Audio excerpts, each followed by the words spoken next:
Regular ಆಗಿ ಮನೆಗಳೆಲ್ಲ pineapple ಅಥವಾ ಬಾಳೆಹಣ್ಣು ಹಾಕಿ ಕೇಸರಿಬಾತ್ ಮಾಡ್ತಾನೆ ಇರ್ತೀವಿ. ಈ ಮ್ಯಾಂಗೋ ಸೀಸನ್ ಮುಗಿಯೋಷ್ಟರಲ್ಲಿ ಒಂದ್ಸರಿ ಮ್ಯಾಂಗೋ ಕೇಸರಿಬಾತ್ನ ಮಾಡಿ ಟ್ರೈ ಮಾಡಿ. ಇದು ಮಾಡೋದಕ್ಕೆ ನಾನು 1 ಕಪ್ ಮಾವಿನ ಹಣ್ಣು ರುಬ್ಕೊಂಡು ಸೈಡಿಗೆ ಇಟ್ಕೊತಾ ಇದ್ದೀನಿ.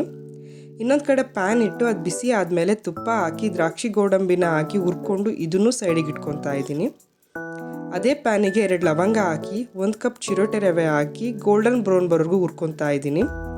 ನಿಮ್ಮ ಹತ್ರ ಚಿರೋಟೆ ರವೆ ಇಲ್ಲ ಅಂತ ಅಂದರೆ ದಪ್ಪ ರವೆ ಕೂಡ ನೀವು ಇಲ್ಲಿ ಯೂಸ್ ಮಾಡ್ಬೋದು. ನಾನಿಲ್ಲಿ 1 ಕಪ್ ಚಿರೋಟೆ ರವೆಗೆ 2 ಕಪ್ ಬಿಸಿ ನೀರು 1 ಕಪ್ ಬಿಸಿ ಹಾಲನ್ನ ಹಾಕಿ ಕಲಿಸ್ಕೊತಾ ಇದ್ದೀನಿ. ನೀವು ಕಲಿಸ್ಬೇಕಾದ್ರೆ ಏನಾದರೂ ಗಂಟಾಯಿತು ಅಂದರೆ ಈ ಥರ ಸ್ಪೂನಲ್ಲಿ ನಾದಿ ಗಂಟನ್ನ ಬಿಡಿಸ್ಕೊಬೋದು.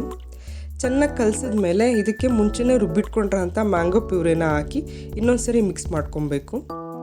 ಇದಾದಮೇಲೆ ಅರ್ಧ ಕಪ್ ಸಕ್ಕರೆ ಹಾಕಿ ಸಕ್ಕರೆ ಕರ್ಗೋವರೆಗೂ ಮಿಕ್ಸ್ ಮಾಡಿಕೊಂಡು 2ರಿಂದ 5 ನಿಮಿಷ ಹಾಗೇ ಬಿಟ್ಟು ಈ ಮುಂಚೆನೇ ಹುರಿದಿಟ್ಕೊಂಡ್ರಂಥ ದ್ರಾಕ್ಷಿ ಗೋಡಂಬಿನ ಇದಕ್ಕೆ ಹಾಕಿದ್ರೆ ಮ್ಯಾಂಗೋ ಕೇಸರಿಬಾತ್ ರೆಡಿ.